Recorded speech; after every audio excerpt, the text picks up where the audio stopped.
The next day, Jong-oh went to the IT department to get her laptop. The IT tech told her that he suspected someone planted a virus on her laptop. What? An image flashed in her mind when she walked past Assistant Manager Cho, who came from the direction where her computer was at. She asked, "Are you saying that someone in the company planted a virus on purpose?" The IT tech replied that it's very likely. Jong-oh took her computer back and pondered. She had her suspicions, but she never thought it was true. Then Ji-hun came around the corner and walked past her. She gave him side eyes and felt so annoyed with him. She's been cursing him all weekend. In her mind, she casted a curse. "I hope you end up sick in bed for 3 days. I hope you starve for 3 days and barely have the strength to get up, and there's not even a drop of water in the house. I hope you call your friends because you don't have the energy to buy water, but they're all out having fun. Or they lie to you because they secretly hate you. So all you can do is just lie in bed doing nothing all weekend. I hope you go to work crying." But turns out, her curses didn't work. How frustrating. She will make him pay back someday. Back at her cubicles, Ki-hoon came back full of gloom. He asked Jong-oh if she should resign. Surprised, she asked why? What's the matter? Ki-hoon called everyone to come over. He showed what he carried back to the team. It's a webtoon promoting a home camera. Director Jung Ji-hun showed me how to do this. But what the hell is this? Everyone gathered around to look at the drawing. No one had a single clue what it was. Jong-oh pointed at the drawing. "What the hell? What's this shitty drawing?" Ki-hoon cried. "It's not just some shitty drawing. It's a shitty dog drawing." Jong-oh finally had a flashback. I wondered why Yena drew so many imaginary animals, but it turns out it was all in the genes. Team leader Miran consoled. The director seemed to have insight, but his drawing skills are terrible. But somehow he felt even more terrible.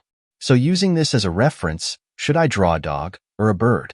Jong-oh told him to leave it to her. Miran asked her what she plans to do. Jong-oh stated with confidence, "An eye for an eye, a tooth for tooth. A dog bird he wants, so a dog bird he gets." A time has passed. Ki-hoon asked, "How about doing it like this?" Jong-oh agreed. "That's great. Let's do it like that. I'll go in with you." Assistant Go stated. She will also tag along. I want to see Director Jung's angry expression. A moment passed and Jong-oh poked through the door, stating she was there to report about the home camera's promotional webtoon. Ji-hun replied. He asked Ki-hoon to do the work though. Jong-oh explained, "Yes, we came here to explain to you which part Ki-hoon was concerned about because he asked us to lend him a hand on that part." Ki-hoon came in and Assistant Go followed. Ji-hun thought, what the hell? Why are they trickling in? Ki-hoon walked up and handed the illustration to Ji-hun while Jong-oh explained. The director's insight was so groundbreaking that we ended up using it. It's unclear whether the character is a dog or a bird, so let's just call it Dogbird for now. Ki-hoon thought his life was over, while Assistant Go tried holding in her laugh. Jong-oh chatted away. It seems like a great idea to imprint the product with this new Dogbird character, which could be seen as a selling point for the product. Jong-oh thought she got him, but somehow, he smiled as he gazed at her explaining away. That's all? Jong-oh asked. What does he think? But why is he so bright? Ji-hun stood up from his desk and made his way to the team. But Assistant Manager Lee Jong-oh, are you trying to joke around with me? What? What do you mean, Director? She asked. You must have incited Ki-hoon to use the drawing I gave him. Jong-oh replied with hidden intention. That's right. But honestly, I had no choice. I really couldn't figure it out, whether it was a dog or a bird. So did you draw a dog or bird? Ji-hun stared at her briefly. And, so does Jong-oh, but she had a smirk on her face. After a brief moment of staring contest, Ji-hun answered, it's a dog. She tried hard to be surprised. Ah, a dog, all right, a dog. While Manager Go Eunju tried holding in her laugh. Ji-hun asked Go Eunju if she was laughing. Covering her mouth, she replied that she is sorry. Ji-hun stated that he should be the one to apologize for drawing it wrong. He was glad that she enjoyed it. And Song Ki-hoon should quickly revise the character and contact the writer. But Lee Jong-oh has to stay behind. Ki-hoon wanted to speak for Jong-oh, but she stopped him. She asked him to leave with Assistant Go. Assistant Go pushed Ki-hoon out of the office and shut the door. Ji-hun gestured for her to go sit. Both took a seat, across from each other. Ji-hun opened the lid of the cookie tray. She asked what it was for. He told her that she was the one who asked him to call her if he wanted to throw food away. She didn't seem happy about his gesture. Is this the reason why he asked her to stay? In her mind, she didn't know what the hell he's doing. Is this how he apologizes? Does he feel sorry? Jong-ho stood up and refused. She doesn't want it. She changed her mind. He was going to throw the food away, so just throw it. Ji-hun told her to throw it. He only did what she asked of him to do. Jong-ho refused. She doesn't want to throw it away. He asked, did she really hate being made to work overtime once? Being reminded of it, she turned around angrily and stated, of course. He justified that everyone works overtime like that. She justified that she begged him to let her go home that day and promised to come back to work after 2 hours. Then he asked what kind of household chores did she have. He needs to know that, so he can understand her feelings. In her heart, she screamed, it was your daughter's birthday. But instead, she said, if she tell him, he would judge her on the severity of her chores. And if he's acting like this because he was feeling bad about what happened, he should apologize directly, not offer a few cookies. He asked what he had to apologize for. For that time on Thursday 2 weeks ago, when he pretended to be her father in front of the convenience store, and for the past Thursday when he made her work overtime while sitting next to her. Ji-hun reasoned that it was her fault for being deceived, and he did what he had to do as a boss. The overtime was agreed upon, so why should he apologize? Jong-ho stated that because she was deceived, and because her pleas were completely ignored. Because of him, she had to feel emotions that she shouldn't have felt. How could he imitate her dead father? He cannot do that even as a joke. And he forced her to work overtime and sent her information via email. Besides, what did he do that day except sit next to her and watch her work? So, if he apologizes, she will accept it. With a smirk, he asked what if he cannot? She turned around and answered, well, if he cannot do it, then don't do it. It's not going to hurt her right now, but he may regret it someday. In her heart, she has no choice but to give up on the person named Jung Ji-hun. She decided to work for this company because of him. So if she gives up on him, then she won't have to stay. Turning around to face him one more time, she poured out her grievances to him. You think what you've got is really amazing, right? But to me, even if you gave me everything you have, I wouldn't trade it for everything that I have. Thinking of her daughter, Yena was her everything. If he's this cold kind of person, she cannot let him meet Yena because she wanted her daughter's world to be warm. She turned around, heading towards the door. Well, let's stop. I'm going to leave this crap company. The moment I open the door and go out, it's over. Do you understand? She reached her hand out to hold the door handle, but within a second, he was already behind her, grabbing onto her hand, pulling it back. Jong-ho turned around and snatched her hand away from his grip. They looked at each other in silence briefly before Ji-hun turned around and said sorry. She asked, pardon? What are you being sorry for? He turned around to look at her again, and hoped to find the courage before replying that he's sorry for teasing her. She asked, and? Wondering why is he obediently apologizing? For making her work overtime, he is sorry. She crossed her arms and asked, then, what is he going to do next? He answered, as you wish. She questioned, as you wish? You know what I want. Ji-hun turned his head sideways and humphed. He let down his pride to apologize, but it seemed like she wanted to hear more. Jong-ho continued, what I wish for. When she came back to her cubicle, her colleagues called. She asked what they are still there for. They stated that they were worried about her. And what's she carrying? She stated it's some cookies. The director apologized for making her work overtime last Thursday. Assistant Go questioned, cookie to say sorry? Jong-ho stated she was about to throw it away. Assistant Go questioned, the director gave her a gift and she was planning to throw it away. Jong-ho humphed hatefully. Assistant Go vocally voiced Director Jung is also very obnoxious, hateful. At home, Yena looked at cookies and asked if those were for her. Jong-ho replied those are all hers. Yena asked if she could have a bite, to which Jong-ho told her she may have some. Yena's eyes sparkled in drool as she looked at the cookies in her hand. She was so excited to eat the cookies while Jong-ho smiled at her princess. It's from your dad. Yena took a bite, and delightfully told her mom it was delicious. Jong-oh watched with satisfaction as the cookies her princess was eating were from her dad. Yena asked who gave her mommy the cookies. Jong-oh stated that the director of her company gave it. Yena questioned, only mom? Jong-oh replied, yes, mom only. Yena asked, does the director like mom? Jong-oh replied, no, he gave it because mom worked a lot of overtime. Yena hoped he liked mom though. She asked why? Because in Yena's mind, if he likes mom, then she thinks he'll give her more cookies. The corner of Jong-oh's lips twitched. I can buy cookies for you too. It tasted better when I buy it. Yena asked, Mom, who do I look like? The question surprised Jong-oh. She hurriedly raised her hand up in the air to erase the imaginary image of Ji-hun, who currently is under the hateful list, and stated, can't you guess it? Of course you look more like me. Yena reasoned, but mom is good at drawing and doesn't even have a salmon patch. As her cute little hand parted Jong-oh's hair to expose her forehead. Jong-oh answered, that's because Yena's still a baby and can draw will when she's 7 years old. And the salmon patch disappears when she grows up. Yena turned around and muttered, Mom can't play baduk. Jong-oh answered, trying to hold her frustration. Once she learns it, she can do it too. Yena ran to Grandma and yelled, Grandma. Mom yelled at Yena. Grandma smiled as she patted Yena's head. Your mom felt betrayed because she cannot play baduk like our Yena. Yena laughed happily. Ha ha ha. Mom cannot play baduk. Jong-oh's heart warmed listening to her daughter's laughter. The next day at work, Ki-hoon and Jong-oh were having a conversation, and it led to the deleted file on Jong-oh's laptop. She believed someone intentionally deleted the files that were uploaded to the shared folder. Ki-hoon answered, there was a culprit. As expected. Assistant Manager Cho's head flopped down as she eavesdropped on the conversation. Jong-oh sighed. She's glad it turned out she's not at fault.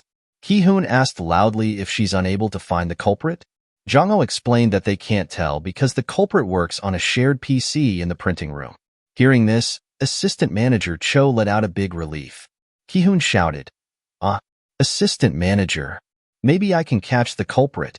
Assistant Manager Cho tensed up again. Ki-hoon explained about fingerprint recognition mouse. The computer in the print room keeps breaking down. So the computer room changed the mouse to a fingerprint recognition system. The part of the mouse that the thumb touches is stored on the computer. So, it's stored who keeps breaking it. Jong-oh sounded very excited and stated they should find out. Ki-hoon, holding onto the packet, answered, yes. Let's find it quickly, because it is for security purposes. The information is not communicated, but only encrypted and stored on the computer. Information left on that computer cannot be erased. On the packet was a script of the things Jong-oh and Ki-hoon had just spoken of. They were reading out a play to catch the culprit. On Jong-oh's computer screen, the script was up. She read, we need to move quickly. Because it is insensitive information, we cannot guarantee whether the management office will cooperate. Ki-hoon answered, if it's hard, I'll go with you. My colleague is in the computer management office. Assistant Manager Cho trembled, and she finally had enough. She finally stood up and silently walked out of the office area. Jong-oh and Ki-hoon thumbs up each other, as it seems like their scheme has succeeded. Assistant Manager Cho entered the dark copy room. She must find the fingerprint information stored in the computer. She doesn't have time to find and delete them one by one. She just needs to solve it quickly so no one will know what she did. IT will be over by breaking the computer. She took out a USB stick, made by someone she knew across the street. Just plug it into a USB port, and it will automatically spread viruses to this PC. With that, she can erase everything. She inserted the USB, even had her thumb wrapped as not to leave fingerprints on the computer. Moving the mouse and doing a few clicks, her goal was done. But there was a shadow hovering behind her. Someone asked, what's done? Assistant Cho turned around startled, only to see Ki-hoon and Jong-oh. Jong-oh questioned, what are you doing now? Assistant Manager Cho signy? The whole lights in the copier room turned on, lighting everything in the room. Jong-oh stated, the virus that was on my laptop. Why is it destroying a perfectly good computer? Assistant Manager Cho stuttered, trying to explain herself. This isn't like what you think. When I tried to write it, this screen appeared. Jong-oh took out the USB and questioned, then what about this? This USB belongs to Assistant Manager Cho? The person who deleted the file I uploaded to the shared folder was you. And you're here to erase the remaining fingerprint data from that day? Assistant Manager Cho admitted not guilty and asked, "Do you have any proof? Do you have any proof?" Jong-ho stated that camera can prove it. Assistant Cho turned around to look at the camera. There were definitely no cameras in the room. When did they install it? She denied loudly, "It's not her." Jong-ho reasoned, "Okay, let's say that it is not the case." Still, Assistant Cho cannot deny that she didn't plant the virus on the laptop. Assistant Cho shouted, "What kind of nonsense Jong-ho was talking about? She sounds paranoid." Jong-ho stated, "They can find out by analyzing the USB. If the file inside is the same as the virus that ruined her laptop, the encryption code must be the same as the virus that broke this computer." At this time, more people happened to arrive to hear the commotion. Ji-hun asked, "What happened here?" And at this moment, Assistant Cho knew it was game over. She covered her face and started crying. The onlookers started questioning and explaining about the situation, while Assistant Cho remained silent. Ji-hun told Cho Siney to finish her work, go home, and talk tomorrow. He took the USB from Jong-ho to look into it. Since it's late, he told the rest of the onlookers to leave if they don't have any more work to do for the day. White Lotus Chai Eunbi came and fake consoled Cho Siney. She is sorry about the situation. If there's anything she can help with, to let her know. However, is it because of Cho Siney that her Ji-hun Oppa worked overtime with Assistant Manager Lee Jong-ho? With that, she left with another person as they got work today. The next day, people were still talking about it. The IT team checked and found that the virus code on Assistant Manager Lee Jong-ho's laptop and Assistant Manager Cho Siney's USB were 100% identical. In Ji-hun's office, he reported the result and questioned Cho Siney. Since the results turned out like this, the company can do nothing. Are you an industrial spy? Or you only have a personal grudge against Assistant Manager Lee Jong-ho? We no longer can entrust you with important tasks because we cannot ignore the possibility. Assistant Manager Cho will be immediately removed from all assigned responsibilities. Until the disposition is finalized, it would be better to move to the reading room at the management headquarters. A notice was sent to the employees of Cho Siney's status. Ki-hoon whispered to Jong-ho they should go to the meeting. As they walked to the meeting, Jong-ho thanked Ki-hoon for his help. Because of his cooperation, they successfully trapped the culprit. Ki-hoon said that if she is that thankful, can he have a request? She told him, "Sure." "What is it?" He said, "Can he call her Nuna?" Jong-ho laughed, making him wonder if he could or not. She says, "Of course, they can talk and curse at each other." Ki-hoon questioned, Why should he do that towards her? He will always honor her. Unbeknown to them, there is a stalker, stalking them from behind, sulking. He believed he was the one who truly helped. So why is it that she only says thank you to Song Ki-hoon, while she asked him for a favor? What she wished for is to reveal the culprit who planted the virus on her laptop and deleted the files in the shared folder. He found out that the culprit used the public computer in the printing room. He was forced to apologize to her, help find the culprit, and even handle the disciplinary action on Cho Siney. He did everything she asked him to do, so why does the credit go to that guy? And just like that, Director Jung Ji-hun sulked the entire day, until the always bubbly Park Sung-yu walked past him in the hallway. Sung-yu turned around and asked, "What's wrong with your face?" Ji-hun, still sulking, asked, "What's with my face? You look a little more bitter than usual. You sent Cho Siney to the headquarters?" Assistant Manager Lee Jong-ho must have had a hard time. As they sat down in Ji-hun's office, Sung-yu asked if there was anything going on with Assistant Manager Lee Jong-ho. Ji-hun remained silent for a bit before telling Sung-yu, "I look like the father." Huh. Sung-yu would need more information than that. There was a slight crack at the door, and there seems to be a shadow in the crack. Ji-hun explained. She said I looked like her late father. Sung-yu felt stunned. If he looks like her father, then there's absolutely no hope, right? He couldn't find any words to make the situation better. They shared a silent moment before Sung-yu came up with something. It's complicated, but it's still more affectionate than dislike. He was trying very hard to find something positive to say. Then the door swung open and Chai Eunbi yelled, "What did you say? Who did you say you look like?" "Lee Jong-ho." "Right? To Oppa?" And she slammed the door shut. leaving Sungyu shocked again. He stuttered, "Oh, I should get going now. Great work. If you need me, just give me a call. Let's talk about it later." Eunbi ran while cursing Jong-oh as a sly fox. When she arrived at the office area, she called out to Lee Jong-oh to see her. Without giving Jong-oh any time, she pulled Jong-oh away, telling her to hurry up while refusing to explain anything. Jong-oh had no clue what was happening. Then, Eunbi pushed Jong-oh through the door and shouted, "Lee Jong-oh, now tell him that you have never seen your father. You don't even know who your real father is. Didn't you know that we were freshmen in high school? The cafeteria incident happened and your mom begged the homeroom teacher? Your mom clearly said that to the homeroom teacher at that time. Please take good care of her. She was born without knowing who her father was. You're a single mother family, right? Or am I wrong? If it isn't, I will apologize." "But what? Ji-hun Oppa looks like your father? Were you trying to scam him?" Ji-hun coldly told Eunbi. "That's enough." He shouted her name again, Eunbi. Then Jong-oh finally spoke. "That's a lie, director. The truth is, it's my Oppa, not my father. Director doesn't look like my father, but you look like my ex-lover." "I'm sorry. I lied because I thought it would be worse if I said you looked like my ex-boyfriend. I thought I would look more furious. It won't happen again." With that, Jong-oh left and shut the door. Eunbi thought she did Ji-hun Oppa a favor. She was proud and said, "You almost got into big trouble, Oppa. I told you. She once stole my stuff. That's the kind of girl she is.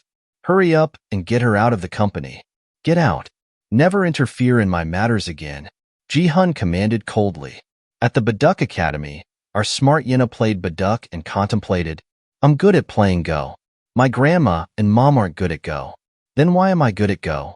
Could it be that my dad was good at Go? Dobin always talks about his dad. My dad this, dad that, my dad. Is having a dad really that great? I like being with my mom."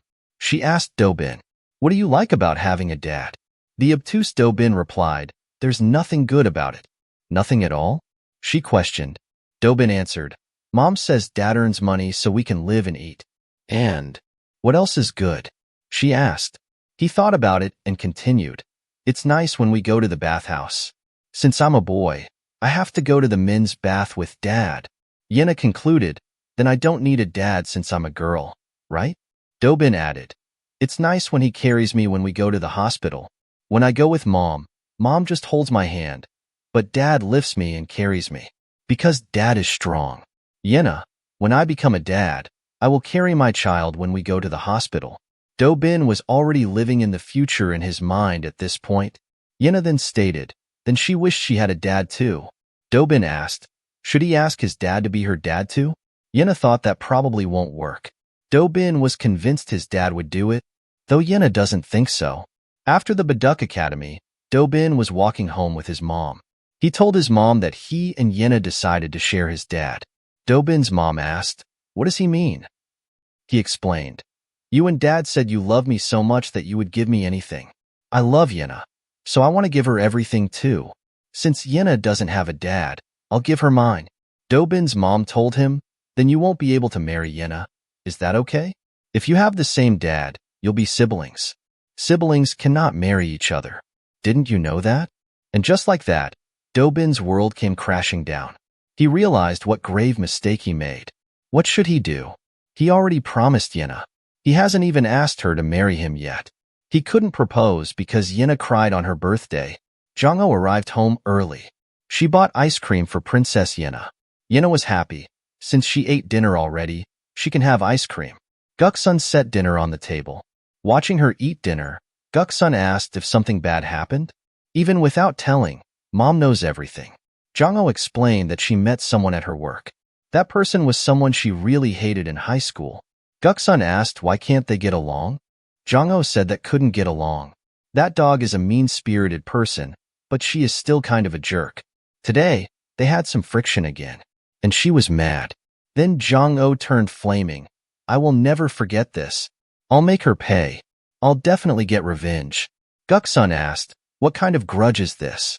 Did she sell your country, or something? How can someone with a child be so petty? Do you think you're still in high school?"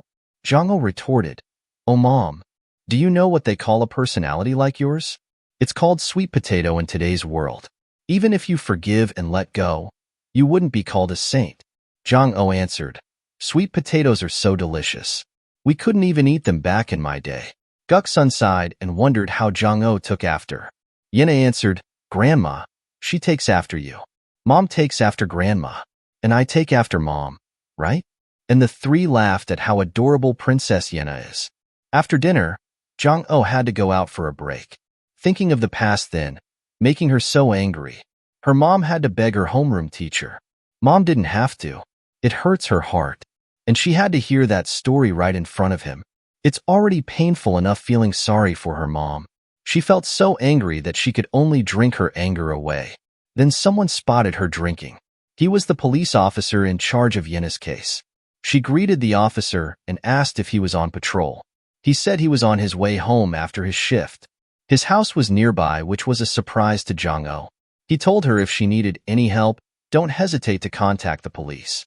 She chuckled and thanked him, but then realized her tears flowed out by itself. He handed her a handkerchief and told her to use it. She apologized. Seeing a police officer made her feel secure.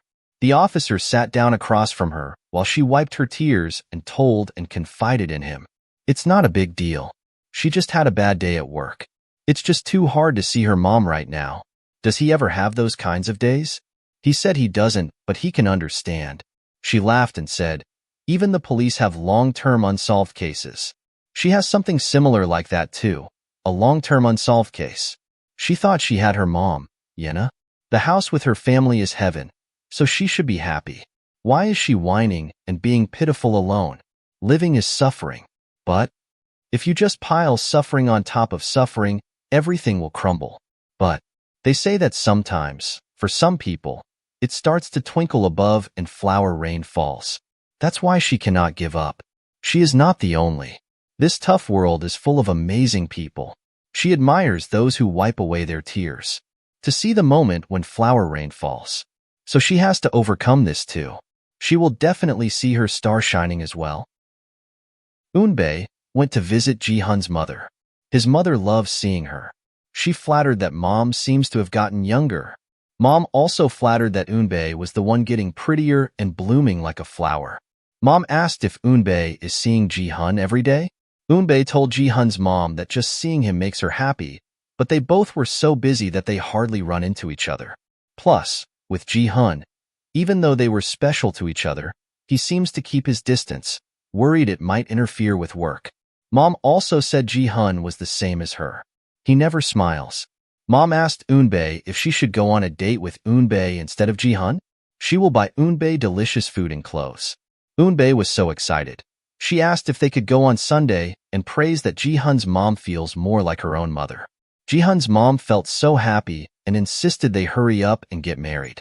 She wouldn't have any regrets if Eunbi, who was like her daughter, had a granddaughter who resembled Eunbi were born. Eunbi asked if Mom preferred a grandson who resembles brother Ji-hun. Mom felt even more excited. She likes both. In Eunbi's head, someday, one day, Ji-hun and her will have a child. Jong-oh and the officer wrapped up their talk. She thanked him. She felt much lighter. The officer was happy he could help. As they walked away, she realized that the officer and her were heading the same way. We're heading in the same direction? The officer replied, indeed. His house is opposite the laundromat up the hill. Jong-oh stated, she's right in front of it. Having a police officer as a neighbor is very reassuring. The next day, Ji-hun came by and asked where Assistant Lee Jong-oh is. Ki-hoon told him she went to the studio to record a radio commercial. Ji-hun left a message for Ki-hoon to have Jong-oh go to his office when she returns. Ki-hoon told director Ji-hun that there is a tasting event for Dawson Liquor's new product today. They plan to move all team members to the event venue shortly. Then his memory came back. He remembered it until yesterday. But when she told him that he resembled her ex-boyfriend, he felt uneasy. He wonders how much he resembles her ex-boyfriend. Enough to be mistaken when drunk? And an ex-boyfriend is just an ex-boyfriend. What's with the tears? Is she still hung up on him? How should he ask her? Can he even ask? To think he would worry about something like this, because of Lee Jong-oh. While riding in the car, he noticed he got 2 missed calls from Mom. He spoke to his mom, and lots of things flooded back. Mom spoke about Eunbi visiting briefly for tea and left. Was there any problem between them? He told his mom that he will tell her soon. Mom said his replies make her anxious. Don't make it too hard on her. Does he know she loves him? She only does this because she cares. Ji-hun told him he knows. And he loves her too. After hearing that, Mom felt relieved. She asked him to keep in touch often. He tossed the phone aside after he hung up. 3 years of memories disappeared as if cut with scissors. While many old memories resurfaced, was it in the 2nd grade elementary school? There was a friend he wanted to be close to. A lively, smart, and talented friend. He enjoyed taking Go lessons with him. One day, the friend told Ji-hun that Ji-hun's mom called his mom to stop playing with Ji-hun. Ji-hun went home and cried, but his mom's reason was that the boy has no father. If Ji-hun hangs out with such kid, Ji-hun will be badly influenced. His mom begged him not to hate her. She did all that because she loves him. That damn word, love.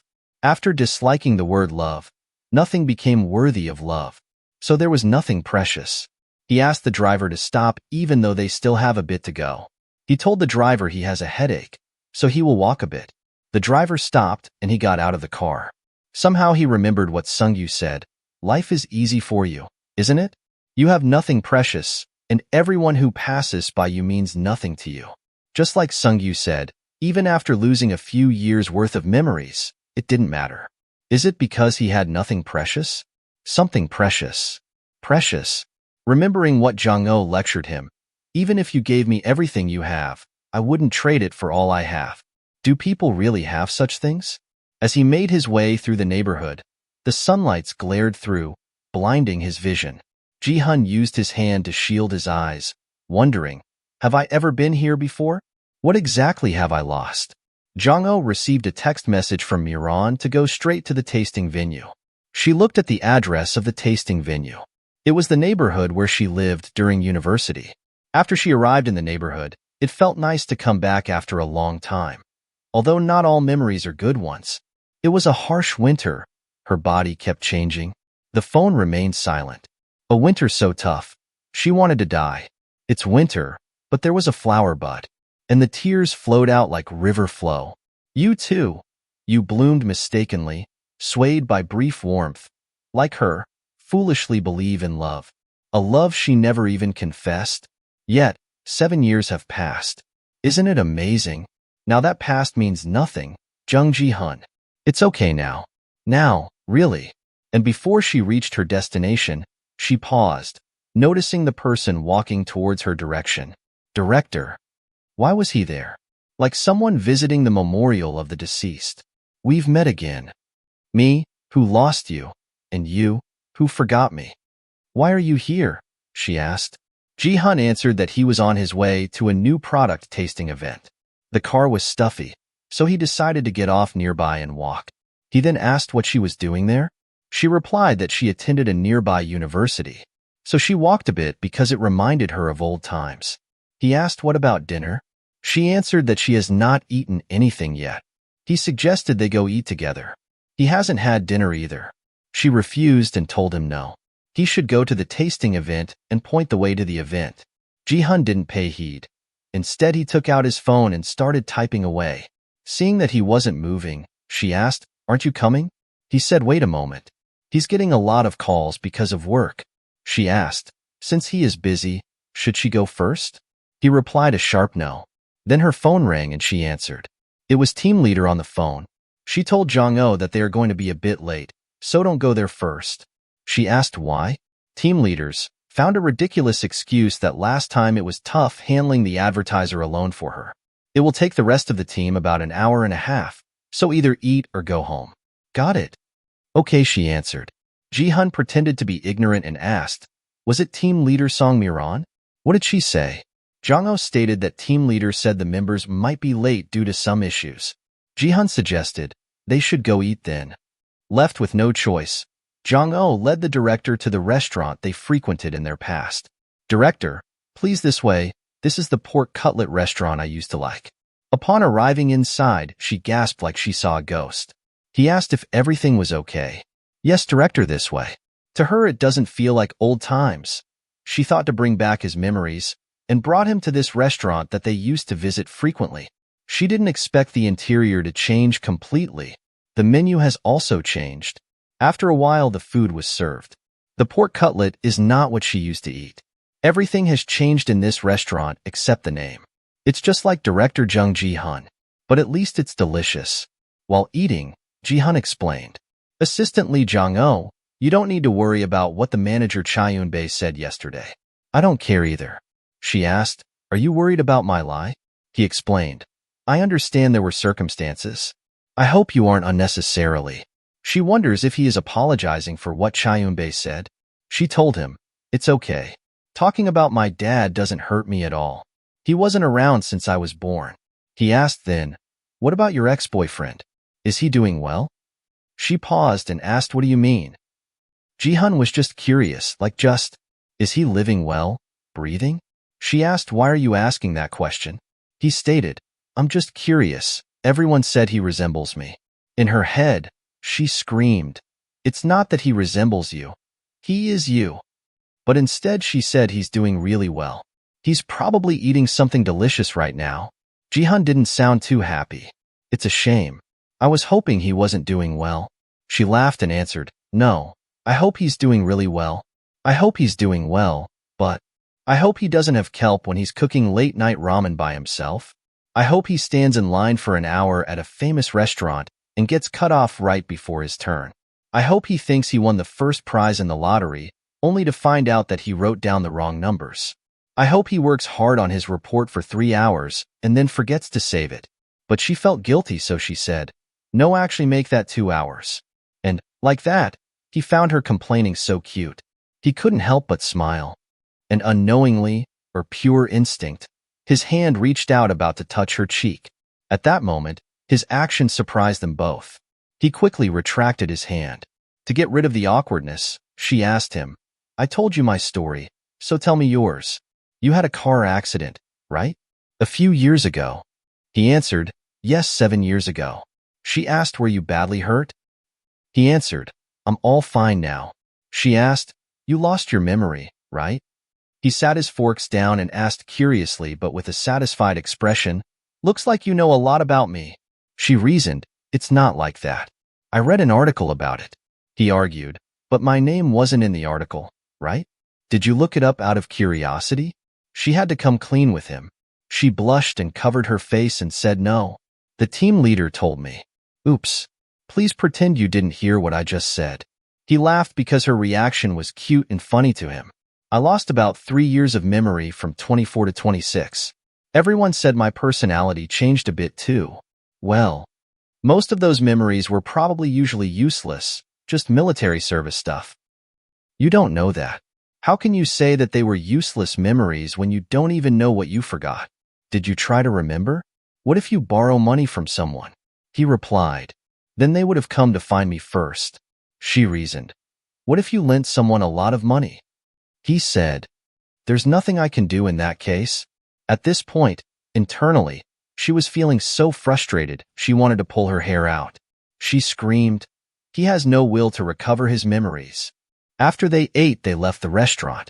Jong-ho left first while Ji-hun went to pay the bill. She thought neither he nor the people around him were trying to help him recover his memories. No, maybe they're trying to prevent him from remembering. An image of his mother, whom she met, appeared in her mind. Anyway, she needs to find out more about his mother. There must be something. She must do her best. She'll try, no matter what. As she stepped outside, flower petals flew to her. A petal fell on her feet, and this brought back a memory of the past. Jung Ji-hun, on this day, our daughter learned about the seasons at kindergarten. Her daughter pointed to the falling leaves on the ground and said, "Mom, this is autumn. Leaves fall down in autumn." A single family leaf represented the autumn season, and little Yenna picked up a single leaf happily. "Unfortunately, we cannot share the beautiful moment together. One day, I cried while looking at flowers that bloomed out of season. The season that seemed endless back then flooded away with a single leaf our daughter found. Someday, will I be able to tell you all of this? Jung Ji-hun, you need to remember about us on your own. I can't approach you, But if you come closer, I will meet you halfway. So I hope you will try to. I hope you won't give up. Stay strong. Hyung Ji-hun. Once he came down the stairs, she thanked him for the meal. She said she will guide the way to the tasting hall. As they walked, she smiled back at him and said, "And, Director, I hope you recover your memories soon. I believe they aren't useless memories. Perhaps because they are your most precious memories, they have been tucked away, somewhere no one can find.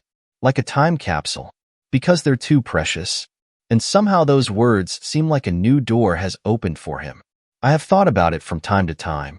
Maybe there was something valuable to me as well. Maybe. Just one thing. And the flashback of when Jong-oh told him, "Director, I hope you remember."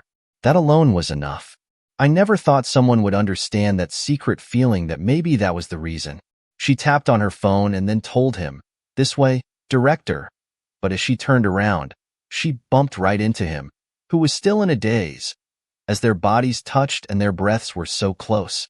Even after 7 years, there's something recognizable at a glance. His melodramatic eyes. As she focused on his gaze, he lowered down and about to kiss her. She had butted him on his nose. He clutched his face, calling her name. She asked, "Did you do something wrong or not?" Her forehead was hurt too. She demanded an answer. Did he know he was wrong or not? And proceeded to scold him. "For the sake of your life, Director, let me say one thing. You shouldn't look at anyone without permission. Moreover, you're a man who even has someone to marry." Humph.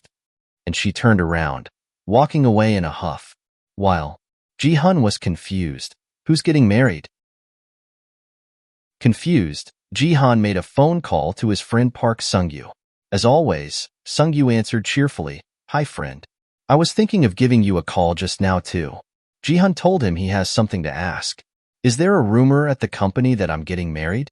Sung-yu asked, "What do you mean?" Ji-hun said, "I heard there might be such a rumor." Sung-yu stated, "Oh, one thing I heard is that you are a dating manager Eunbi. But I don't have any idea about the marriage part. I haven't been with Max planning for long either." Ji-hun thanked him and hung up. At the headquarters, Cho Sini complained about her tedious work when Ji-hun approached her. He asked how's working environment. Of course, she has to say it's okay. But she looked nervous. He told her he came to ask something. "Is there a rumor at the company that he's getting married?" She freaked out and stated, "She didn't spread any rumors." He told her he is asking because he wants to know something. She said, "It's more of a known fact than a rumor. That he's getting married to manager Eunbi within this year." Ji-hun concluded that it must be something manager Eunbi mentioned. He asked her to share those stories, or any thoughts she heard about him. Assistant Cho has known about it since before Director Ji-hun joined. In fact, all employees at Max Planning know about it. Ji-hun almost got married without even knowing it. He needs to quickly correct the rumors. As he stepped out of the elevator, a group of employees came by. Max Planning's CEO Seo Jong-soo grabbed him. "Didn't you say you would prepare the monthly report yourself tomorrow?" Ji-hun questioned. "When did I say that?" CEO stated loudly, "Let's go quickly. I'll especially assist you. If you do well, I'll have something to show to the chairman." Ji-hun tried to decline. He has a tasting event, but no one listens to him. He was dragged away. After many hours, he finally finished the monthly report. He couldn't even go to the tasting event and ended up working all night. He planned to go home, get a bit of sleep, and then handle the monthly report, then correct all the mistakes later. But he accidentally clicked on "Don't save." A second later, he realized he forgot to save the work. Remembering what Jong-oh said at the dinner, he asked, it was a curse aimed at Jong-oh's ex-boyfriend. So why is it affecting him? Jong-oh received a message from the secretary Yoon Era for her to go meet Director Jung Ji-hun in the office. Jong-oh arrived, poked her head first, then turned around to say he wasn't in there. The secretary told Jong-oh to wait inside for a bit. He's on his way back from the headquarters and should be arriving soon. Jong-oh went in and waited on the couch. There were also cookies on the table. Why did he bring cookies when he's not even going to eat them? Was it for her to eat? She reached for the cookies and ate them. She shouldn't care too much about what he does, since he's going to marry Eunbi anyways. Remembering the tasting event, when she went to the bathroom, Eunbi spoke loudly to show off. "Yes, mother. I was at the tasting event. It seems Oppa couldn't come because of work. Ah, it seems like you're talking about the wedding. He mentioned it to me a bit as well, showcasing her rings as she talked on the phone. It was a call with Jung Ji-hun's mother. Eunbi probably doesn't know the situation between her and his mother. Ji-hun came to the workstation area and called Eunbi to meet him for a moment. Her face blushed, wondering what it could be. It's the first time Oppa called her. Did mother persuade him to do this? Is he finally going to talk about the wedding?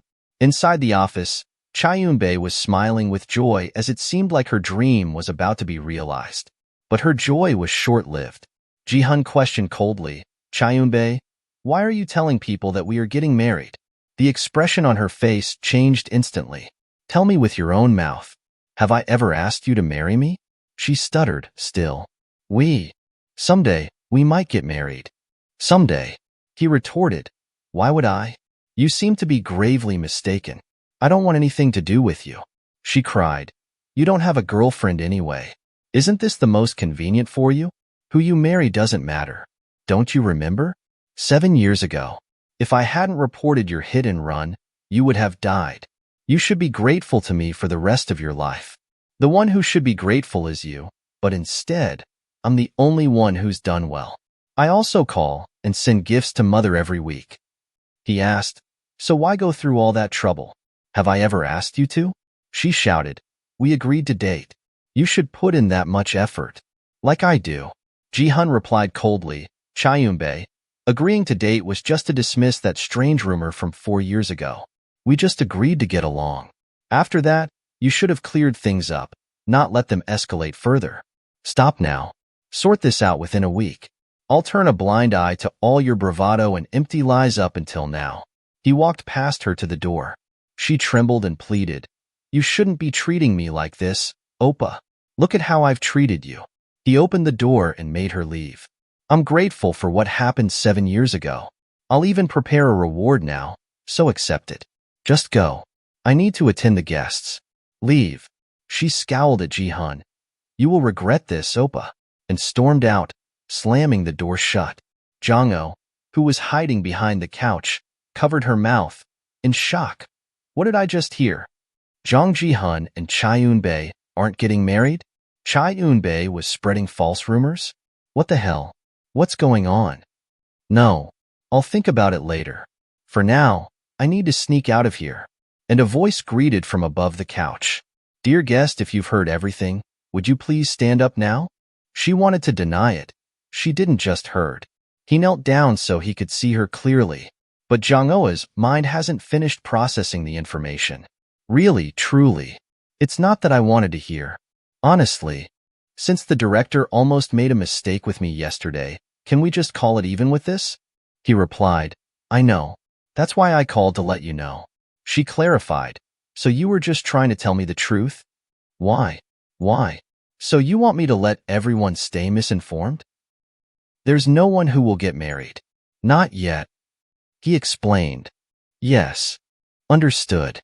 So you're telling me the reason that you called me here wasn't about work, but about the misunderstanding? So, can I go now? Since we've cleared up the misunderstanding? Okay, then. Swooshed, she tornadoes out the door, leaving him bewildered. While running, her mind went haywired. So, what's going on? What's all this about? So, you're saying that the story about getting married was all orchestrated by Eunbi. She arrived at her office, acting sneakily like she did something bad. Ki-hoon had to ask if something was wrong. Jong-ho denied. Nothing was wrong. He asked then why was she covering her mouth? Did she eat something alone? She denied. She hasn't eaten yet. In actuality, she was just so surprised. That's why. It turned out that, due to some rumors from 4 years ago, the two people were pretending to be in a relationship. The belief that Eunbi would marry Jong Ji-hun for the past 4 years was because Jong Ji-hun had no other woman in his life, and he called her to tell her that? Her heart was about to explode. Why are you acting like this, my heart? It feels like the day Yena and that person will meet is slowly approaching. That's why. At the shopping store, Eunbi waited for Ji-hun's mother, who had yet to arrive. Due to the late arrival, she was having a nervous breakdown and started questioning, Why hasn't she arrived yet? It's already 10 minutes past the scheduled time. Could it be that Opa revealed the truth to Mother? Eventually, Ji-hun's mother showed up, and she was excited as what she feared would turn out to be false. Ji-hun's mom apologized for being late due to traffic jam. Eunbi said it was all right. As they both walked, Ji-hun's mother asked her about work. Was she busy and tired? Eunbi dropped hints to Ji-hun's mother that work is fine, but there is an issue with someone. She's having some trouble with a friend. That friend was one of her high school classmates who recently joined as a copywriter. But the friend dislikes her. Ji-hun's mom questioned how could anyone dislike Eunbi? She's so pretty. Eunbi faked a laugh and said, maybe it's because she is an assistant manager and I'm a manager. I'm not sure. It might be because I tried to help that friend when their family situation was tough during high school. And perhaps those memories left a negative impression. Ji-hun's mom consoled her. It seems that gratitude from back then has turned into an inferiority complex. Indeed, given that you're a manager and they're just an assistant manager, they might just feel quite envious of your position. Eunbi knew how Ji-hun's mom thought of single-parent family home. To score a point, she pretended to say it casually. And actually that friend comes from a single-parent household. Even if she tries to hide it, you can often tell when someone has grown up in a single-parent family. It seems like there isn't an adult around to properly point out when things are wrong, which might be why there's an issue. Thinking back to when Ji-hun was crying and Ji-hun's mom had advised Ji-hun to be cautious about the single-parent household. The mom, though, indeed, it seems like Eunbi and her understand each other really well. Eunbi smiled happily, but her thoughts were so dirty. Mother loves me so much, so can you break up with me, Opa? And not to mention that's my position that Lee Jong-oh is always eyeing to take away. Absolutely unacceptable. At Jong-oh's house, while she was getting ready, Yena hung out in the room chatting. She told her mom Do-bin is going camping with his mom, dad, and Do-yoon. Jong-oh asked if Yena wanted to go camping as well. The thoughtful Yena said no, she's just talking. Mommy is already busy enough. Even today on a Saturday, Mommy is still going to work. Jong-oh explained that even though she's busy, they can still go camping. Summer is too hot, so let's go in the fall. And Grandma can go too.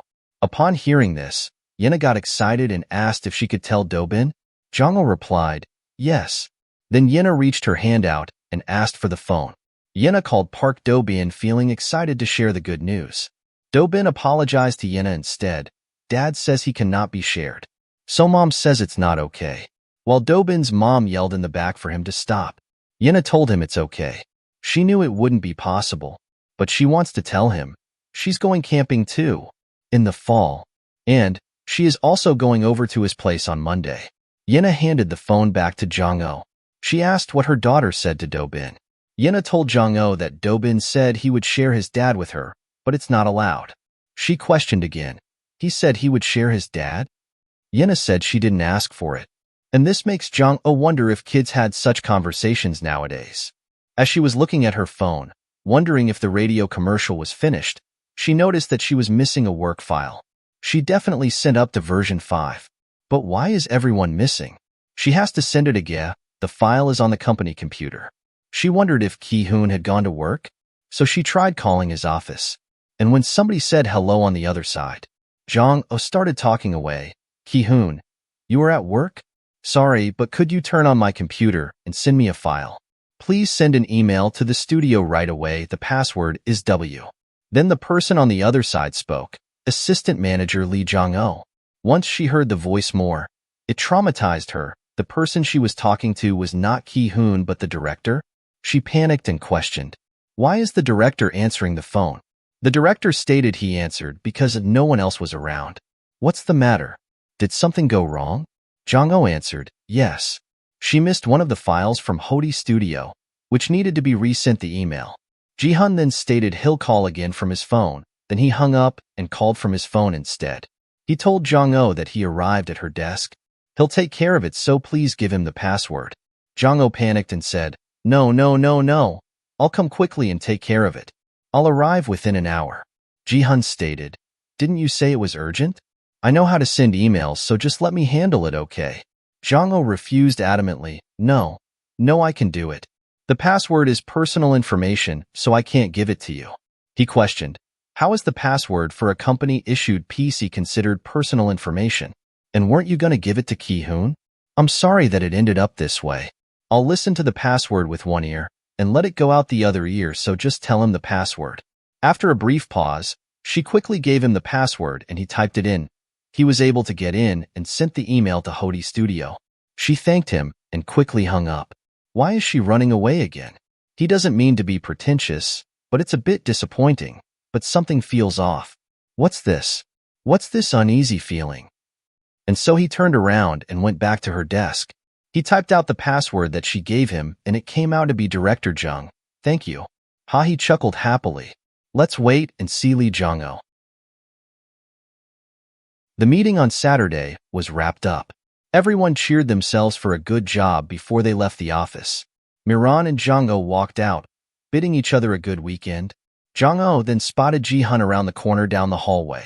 She gasped at the mere sight of him, and next thing, she already vanished, leaving Miran confused. She ran back to her cubicle, covering her face. Has the director been at the company this whole since she last spoke to him on the phone? She thought he was long gone since he didn't join the meeting.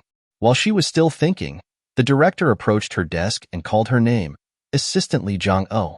But of course, she couldn't hide from him, so she had forced herself to greet him. Yes, Director. Hello. He asked. Do you have anything? She questioned. Pardon, what should I say? He said the password was unusual, especially the Gayan, Sayat. And were you planning to share it with Song Ki-hoon as well? She reasoned that Gayan Sayat means thank you. Unconsciously, I am thankful to you. Ji-hun smirked and asked, what are you thankful for? She tried to keep up with the facade and answered, there are many things to be thankful for. I'm very grateful for your help today as well. Ji-hun questioned, if you are so thankful, shouldn't you buy me a meal? She gives him the thumbs up and says, yes, enjoy your meal and just let me know. I will come and pay for it. Who asked you to pay? Enough with the jokes. Let's go have dinner. Ji-hun suggested, but Jong-oh couldn't join him. She had dinner plans with her mother, so she was planning to go home early. She is sorry. Then, he will take her home and that worries her, because home to the house where her mom and Yena are. What if she ran into Yena who is playing outside? And no, she has things she needs to do.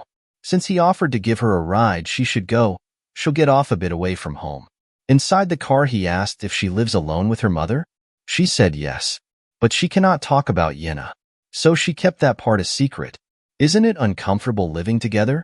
He asked. She said no. Her mom and her are soulmates. Then she questioned nervously to get a feel of his relationship with his mother. What about you, Director? Are you close with your mother? He stated that they have been living apart for a long time, so she asked, does your mother feel uncomfortable? He answered that he prefers being alone. She needed more information than that. So, she asked, don't you dislike her? In fact, you must really like her, right? He told her. He respects his mom in many ways. To her, it doesn't seem like he's on bad terms with his mother. Then he questioned her, which way should he go? She asked him to just drop her right there. She told him she'll be right back and went into the convenience store. She looked around the store and spotted a bag of tangerines. Ji-hun leaned on the side of the car as he waited for her. She came back out and told him she will walk home since her house is nearby. Then to thank him for the ride, she gives him the tangerine bag as a token of her appreciation. He can eat it when he gets hungry. Thinking back, there was a time when they missed each other every day, even though they met daily. She used to often put snacks in his pockets for him to remember her. Before walking off, she said, Director, I'm actually good at giving advice. If you ever have a difficult problem, I can listen, whether it's a conflict with someone when work is tough, or just when you want to talk to someone. I can be your friend. She wants to slowly build trust to eventually be the friend who hears the truth. You might feel uncomfortable, especially because I'm your assistant and younger than you. But making a young friend can make you feel younger too. He crossed arms and said, do we have such a big gap that I need to feel young? She stated, of course. There's a 3 years difference. And somehow the answer satisfies him, as it's a sign that she knows him, like him. He said, so you know my age. She stuttered and said, yes, team leader told me. He questioned, come to think of it, team leader Song is quite interested in me. She answered that everyone on the team is very interested in you. Anyways, let's be friends. I'll be your friend. She handed out her hand for a handshake. He reached out his hand for a handshake as well and said, "Sure, friends are good." She felt happy that there's no sign. No doubt she can be friends with him again. She told him to keep the fact that we're friends a secret for now. Eunbi keeps misunderstanding things, and it's bothersome. And then he pulled her hand in for a kiss, which made her jaws drop with disgust. She quickly pulled her hand away and yelled if he was crazy or what. This is not something that friends do. Doesn't he have any friends? He doesn't follow the friend code. He answered unbothered by her reaction. Oh, I don't have any, so I don't know. She humphed angrily and told him she was going home. Goodbye. With that, she stumped away angrily, while he crossed his arm and smiled, watching her walk away, thinking what a fool she is. She missed all these signals. Anyways, it's good since we are in a boss-employee relationship. Taking it slow is also good. The name doesn't matter, friends, or whatever, as long as I can keep you close and watch over you. He got back in his car and drove away. A phone came through. It was from Park Sungyu. He picked up and Sungyu spoke cheerfully. Hey man, where are you going? Ji-hun stated that he's going home after going to the office. Sungyu asked if he should buy Ji-hun dinner. Ji-hun said, it's the weekend. Shouldn't Sungyu be spending time with family? Sungyu wanted to ask him something. Is he going over to his place on Monday? And that juggled his memory a bit. He remembered making a promise to the little girl last time to see him next Monday. He questioned if it was next Monday already. Sungyu answered, yes. Our Dobin is insisting you to come. Jongho walked home and met Yena and her mom on the way. She hugged her little girl. They had just come back from the playground. Jongho's mom pondered that she's home early. She said yes because someone gave her a ride. And that person who gave her a ride, on the passenger seat, there was a bag of tangerines. He had just ended the call with Park Sungyu, promising to be there Monday. Sungyu thanked him and will definitely pay this favor. Ji-hun told him to make sure he did. Lee Jong-ho was asked to escort the director for the meeting that was about to start at 7 o'clock. Jong-ho went to his office, knocked on the door before letting herself in. She saw that Ji-hun had put on his suit jacket, getting ready to leave. She asked, Director, you're not leaving now, are you? You said you were going to decide on the direction of the competitive PT today. Ji-hun rubbed his brows and stated that something urgent came up. He'll handle it tomorrow morning. Since the planning team hasn't finished preparing the research materials, he'll review both tomorrow. Jong-ho stepped closer and asked, what is it? He told her it's a personal matter. Jong-ho smelled revenge. Her face scrunched, thinking, look at this. You have me working overtime like crazy on Yena's birthday, and now this? She asked haughtily, what kind of personal matter? I hope you can stay until work is finished. This is an important matter for you. He questioned if it was because of what happened last time. He already said sorry back then. She retorted, it was just empty words. And his eyes darted away. Then he told her, I lack empathy sometimes. This is also because of the accident 7 years ago. Anyway, I never really tried to understand anyone, so it's my fault. I'm sorry. I was really sorry back then. He took a step closer to her and said, I'm sorry. Then took another step closer and said, I'm sorry. Then he went in even closer, his face almost touching her face, and said, sorry, my friend. Let's clear our minds and see each other tomorrow. Her face was blushing red, feeling how close he was to her. She was rendered helpless with his approach and went back to the conference room alone. Miran asked, what about the director? Jong-ho updated the team that he had something to do today, so they should have the meeting tomorrow morning. Miran readily agreed. Tomorrow is good. The planning team shared the research results, and it turned out they missed some parts. They can organize the work by tomorrow morning. Ki-hoon asked Jong-ho if she is feeling unwell, since her face is red. She quickly denied. It's not. She's just a bit hot in the office. The drive to Sungyu's house, Ji-hun asked if he could just show his face to the kids and leave. Sungyu asked why. Ji-hun stated that he is feeling burdened because he doesn't know how to interact with the kids. Sungyu chuckled and told him, there are no rules for interacting with kids. Ji-hun stated he cannot have fun with them like Sungyu did. Sungyu explained, you just watch from the side and smile at their level and shake your body a bit. Ji-hun couldn't imagine what shaking his body would look like. Sung-yu said that he is not saying to dance and sing, but to keep moving around a lot when playing with the kids. It'll be a great experience for Ji-hun. Someday, he will become a dad too. Though Ji-hun highly doubts that would be the case for him. Just the thoughts of it already give him a bit of headaches. Upon arriving at Sung-yu's home, his kids greeted him loudly as usual. Yena was also there. She looked at him with eyes full of excitement. Sung-yu told the kids to say hello to Uncle. Do-bin said hello loudly without any reservation. Do-yoon could barely enunciate hello, but she babbled hello anyways, and Yena, very reserved and polite, said hello to Ji-hun as well. Jinseo came to greet Ji-hun as well. Ji-hun apologized for the intrusion. She thanked him for coming by despite being busy. They can wait a moment while she prepares dinner. Yena grabbed Ji-hun's cuff and told him she was waiting for him. She took him to the table with the baduk set. Yena stated, "Start from here. We can begin from here." Seeing the game was set to where they left off last time, he was surprised. "Did you remember all of that?" Yena answered, "Yes." Ji-hun felt that she's improved since 3 weeks ago. He might actually lose this time. Do-bin watched from the side. Having got a clue, asked Yena, "Are you winning or losing?" Yena replied, "I don't know yet."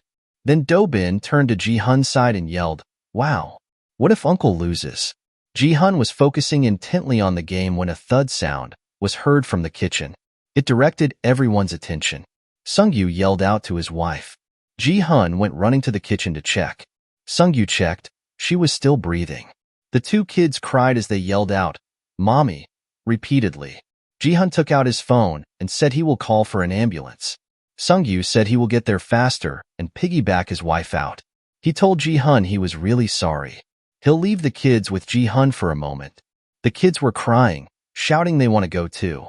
Ji-hun held Do-yoon while Do-bin clung to him, both bawling their eyes out. Do-bin kept asking if Mommy was going to die.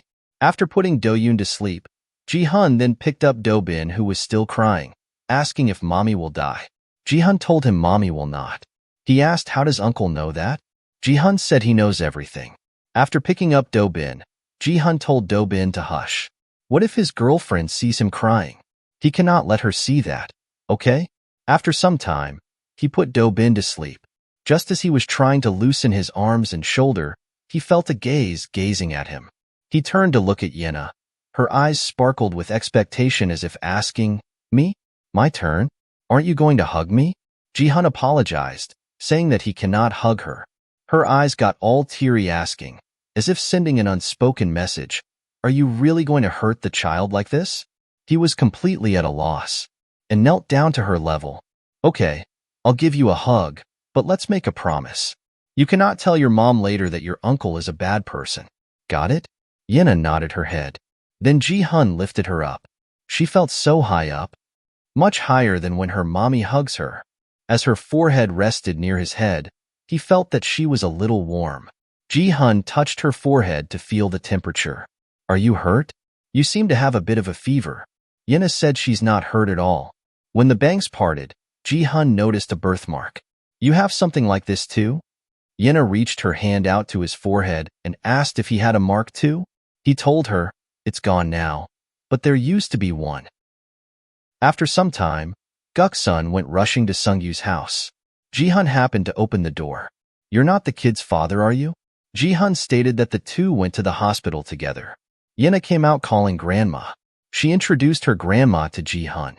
He bowed to greet Gukuen and introduced himself as Jung Ji-hun, a friend of Do-bin's father. He came to visit for a bit and ended up watching the kids. As they walked back, Yena told grandma that uncle was so tall.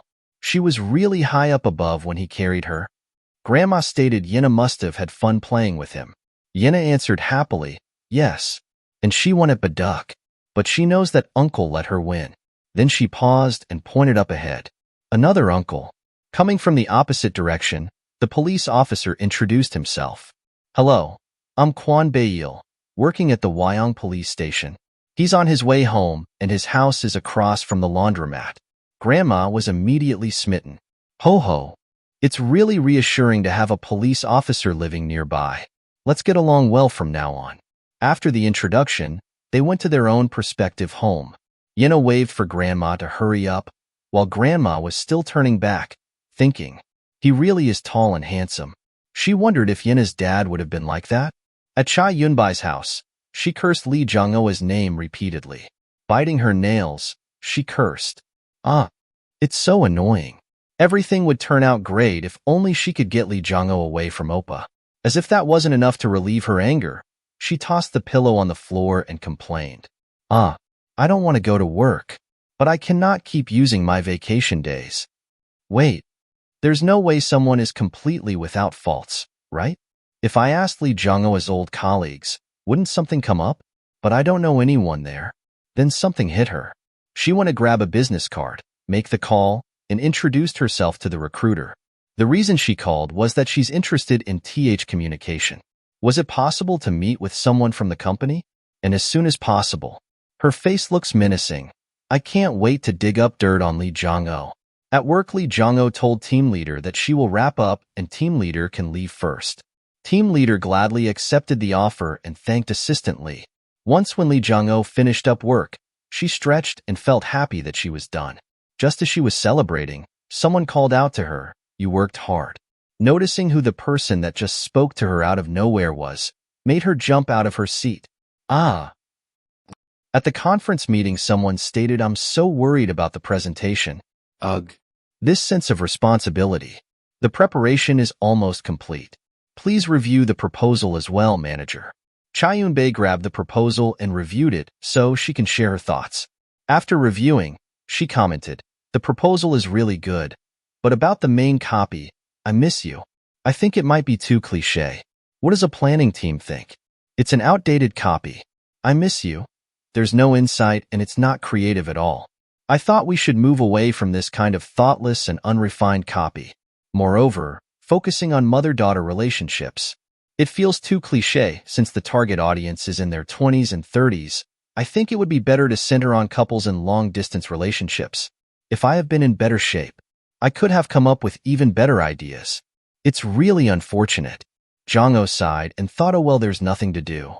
It seems like she was planning to attack me, but she misjudged the situation." Cha Eunbi. That copy was assistant Go Eunju's idea.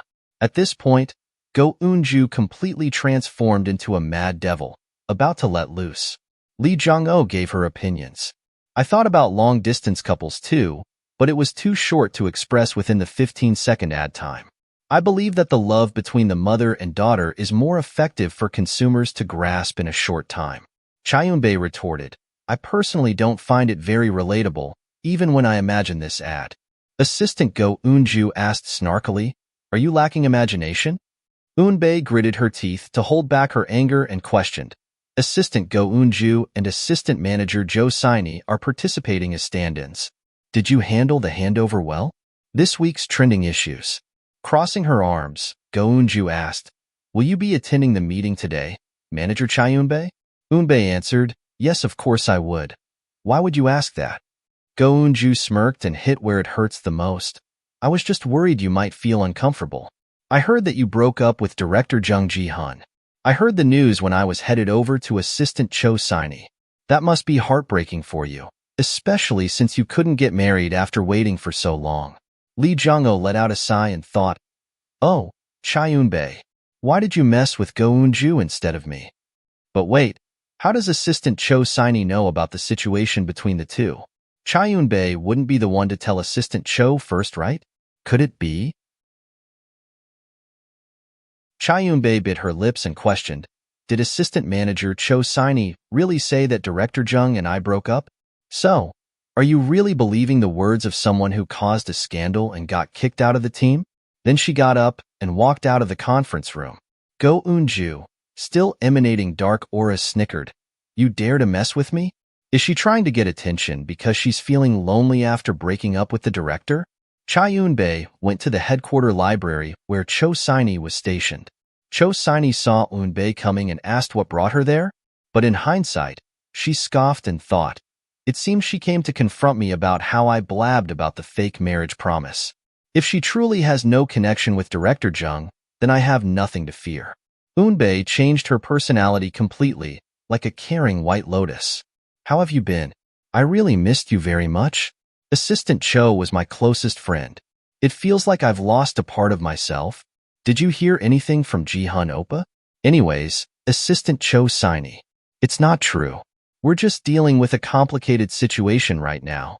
There's a real culprit behind it. We talked about it in our bathroom once. Don't you remember? Me and Assistant Cho's intuition was spot on. Do you understand how I feel? Assistant Cho got bought and gasped in shock. So you're saying that Assistant Lee Jong-ho stole Director Jung from you? Eunbi wept and stated, I really feel so frustrated and speechless about what to do, huh? Anyways, I'll explain everything someday. Until then, let's get through this together. I'm really upset and frustrated, but I will overcome it. The fact that Assistant Cho is here right now is all because of Lee Jong-ho. Let's all get through this. Let's stay strong and restore everything to how it was, okay? Side note, that Chai Eunbi is dangerous. Jong-ho met Ji-hun halfway. She went to escort him to the meeting since he couldn't make it the night before. Jong-ho asked Ji-hun if he was the person that told Assistant Cho Siney about the rumor that he's getting married, which was started by Eunbi. Ji-hun diverted his eyes as he remained silent. Jong-ho's jaw dropped. So it was really you? You told Chai Eunbi to sort it out within a week. So, you never intended to wait for it to be sorted out. Impressive. Truly impressive. I didn't know the true nature of this man 7 years ago. Jong-ho was the last one to finish the meal and last one to leave. As she pushed the door out, Chai Eunbi surprised Jong-ho by appearing from behind out of the blue. Lee Jong-ho, do you know why Ji-hun Oppa is showing interest in you? It's because of you. Lee Jong-ho, it's because it's you. Jong-ho turned to look at Eunbi wondering, what did she want to say that made her wait until I finished eating and came out? I guess I should hear her out of courtesy. Eunbi with her fake facade stated, Oppa was born into a chaebol family, so he has an innate sense of empathy. Coming from a single-parent family and having nothing, it's understandable that he might feel sympathetic towards you. Did you try to look more pitiful on purpose? Is that your only competitive edge? Jong-ho sighed, looking at Chai Eunbi like she's far gone. I shouldn't have listened to her. As she walked down the stairs, Eunbi followed her as she continued to pour out her ugly heart. But you know, no matter how uneducated you are, there are limits. How could you go after a friend's man and things? Jong-ho paused and turned around to face Eunbi, questioning. A friend's man? Eunbi answered, it's a bit much to call us friends, isn't it? Anyways, it's not good to take someone else's man, Jong-ho. Jong-ho chuckled and stated, right? Thanks for the advice. Now that you mention it, I guess it's because I'm Jong-ho. But so what? You must be really anxious not to receive even that kind of attention. You can never be Jong-ho, after all. And, someone else's man? Someone else's property? How is that person yours? He's never been yours, has he? Jong-ho's statements left Eunbi speechless, unable to rebuke, except to remain silent. Jong-ho rolled her eyes, as the truth was revealed right before her. So they really had nothing to do with each other. She went up the steps to be on the same step with Eunbi, crossed her arms and declared haughtily, You're the one who's hopelessly obsessed with someone, Eunbi. You'll never be able to have Jung Ji-hun. He's my man. What she actually meant was, he's the father of her child. Sorry for speaking carelessly about you, Jung Ji-hun. Eunbi trembled with anguish. She couldn't say anything back as her relationship with Ji-hun was done all in her head without actual truth. Eunbi walked away without any remorse. Jong-ho scoffed, Humph. She's not sorry at all. Not even a little. Then a voice laughed. Yeah. Jong-ho ran down the stairs and looked over the side rail to only see Ji-hun leaning on the stairwell, looking at her with a satisfied expression. Thinking of what she just said and done, she covered her mouth in horror. Have I gone crazy? Ji-hun smiled and said, You speak very well. Jong-ho's mind was spinning like a whirlwind, thinking, what should she do? She pointed ahead and shouted, Hey, look over there. The second his attention was diverted, she torpedoed away. She needs to run away. To think she would lie. How ridiculous. Jong-ho cried as she ran and scolded herself 1,000 times. To think I would do the same thing as Chai Eunbi. He's a man who never even said, I love you, once in 7 years. So how could I say, my man? We barely became friends, and now I've done something like this. He's my man. Lee Jong-oh, you idiot. Upon arriving at the office, she swooshed to team leader and asked if there is any field work she can do. Startled by her desperation, team leader stated that the AE is going to the Soli Telecom meeting. Does she want to join? Jong-oh swooshed away, yelling, yes. Thank you. I'm heading out. Team leader watched Jong-oh run out the door, heading for the staircase. She wonders what has gotten into Jong-oh. Just as Jong-oh disappeared, Ji-hun appeared around the corner. Team leader looked at Ji-hun with the same questions. Director, is there something going on? Ji-hun answered, no, please continue your work. Ji-hun walked around with a lighter air than usual, smiling to himself. You threw that out there and then left me hanging. He was very satisfied with her declaration. Upon arriving at the lobby of his office, there was someone waiting for him. Chai Eunbi, what's going on? Eunbi answered, nothing. He just came by briefly while he has business in the building next door. Ji-hun invited him into his office. They took a seat on the couch, but Ji-hun looked different than usual, which was confusing to Eunbi. Curious, he had to ask, what is it? Ji-hun replied, it's nothing. Why ask? Eunbi stated, he's been smiling the whole time, and he seems much brighter than usual. Currently in Ji-hun's mind, all she could think about repeatedly was Jong-oh's declaration, he's my man, but instead, he told Eunbi that something interesting happened. It's just a personal matter. Eunbi forced a smile. Then Ji-hun asked if he heard from Eunbi. Eunbi asked, about what? Ji-hun answered, they are going to stop the fake relationship. Eunbi questioned, what do you mean by that? Ji-hun asked him, did you know that Eunbi has been going around saying that she's going to marry me? Eunbi tried to ease the topic and asked, how about just getting married? You don't have a woman you're close to anyway, right? I'm not saying just because she is my sister, but Eunbi is really kind. Ji-hun stated, she deserves to meet her true match. Jong-oh arrived back at her cubicle, mentally exhausted and drained. Before she calms down, Ki-hoon told her that director Jung Ji-hun is looking for her. He said to go to the office right away when she returned. With trembling hands, she wrote out a resignation letter. She felt sorry. She could not do this anymore. She would like to move on to a new job. A colleague peeked over and saw her writing a resignation. Jong-oh thought it would be reassuring to carry this with her. Go Eun-ju asked if Jong-oh made a mistake again. Jong-oh stood up. With sparkly eyes, she asked, Assistant Go Eun-ju, you know I really like you, right? Eun-ju answered, let's go. Jong-oh cried, ah. Assistant Go is truly an angel. Ki-hoon asked, should I go with you? Jong-oh answered, I would appreciate it if you do. The three arrived at the director's office full of fighting spirit. Director, I've come because you called. Ji-hun stated. He didn't call for Song Ki-hoon and Assistant Go Eun-ju. Jong-oh reasoned, Assistant Go also has something to report, so Song Ki-hoon will hear it too. Eun-ju handed the project to Ji-hun. He quickly approved. The design draft for the new product package Dawson Liquor. We shall proceed as is. Is that it? Eun-ju answered yes. And then everyone shared silent stares, as there was nothing else to report. Jong-oh nervously questioned, Director, is there something you want to say to me? He asked. I heard you went on fieldwork to Soli Telecom. Does it align with the current production direction? Jong-oh reported, yes.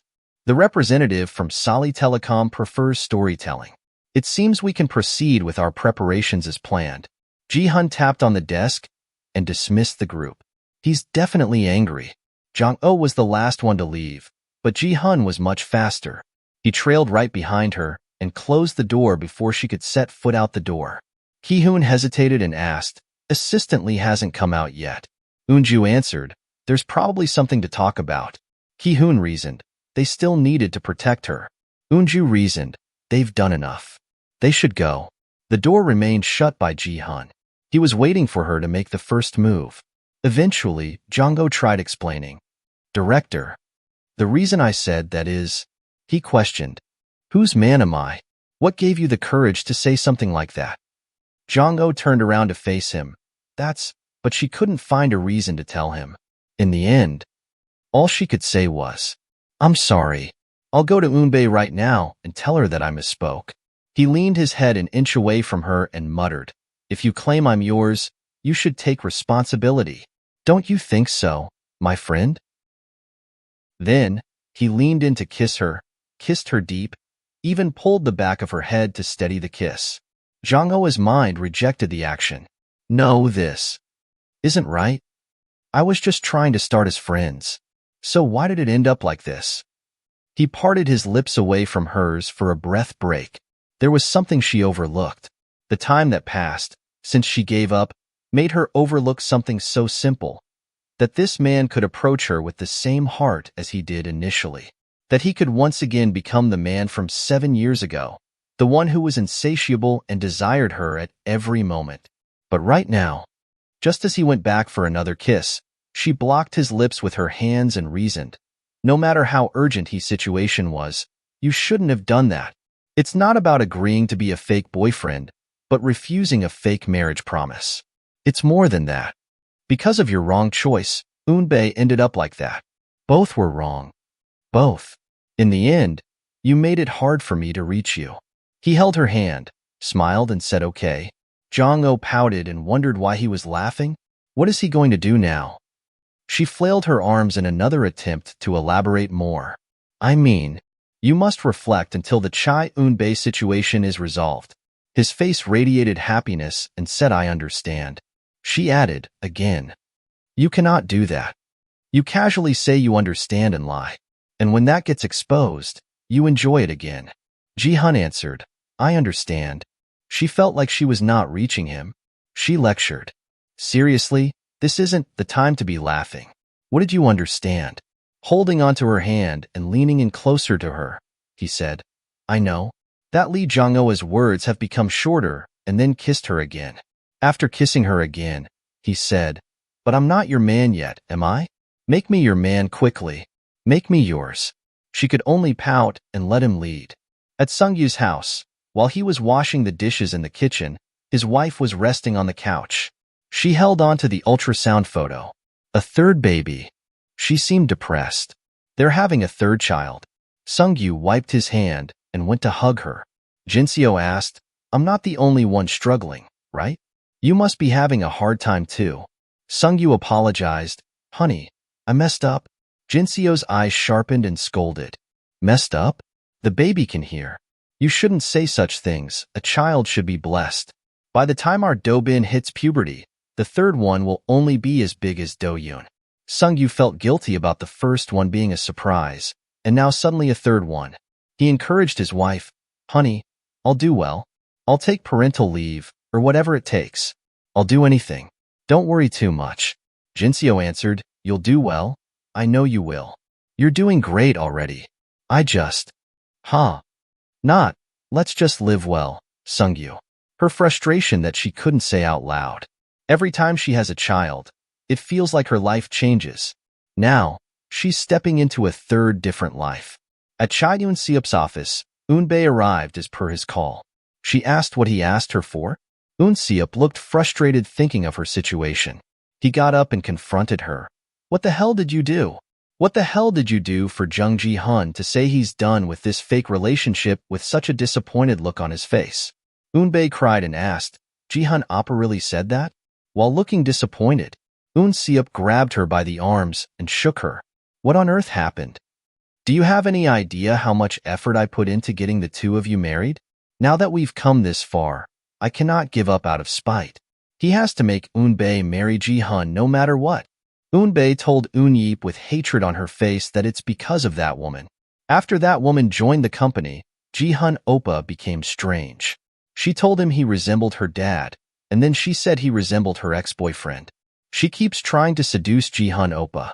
Eun-yeep shouted for clarification. "What are you talking about? Speak so I can understand. Is Jung Ji-hun the type to fall for someone like that?" The frustrated Eunbi shouted, "That's why it's strange. You're the one who's doing it. You've always dealt with the women who flirted with Jung Ji-hun. 4 years ago, you were the one who spread the rumor that Jae-hun and I were dating. You're good at that kind of thing, right? Do something. Seduce her, toy with her, anything.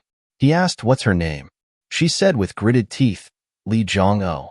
Production Team 2 Copywriter Assistant Manager, Lee Jong-oh. The name shocked Eunbi. Lee Jong-oh. It cannot be.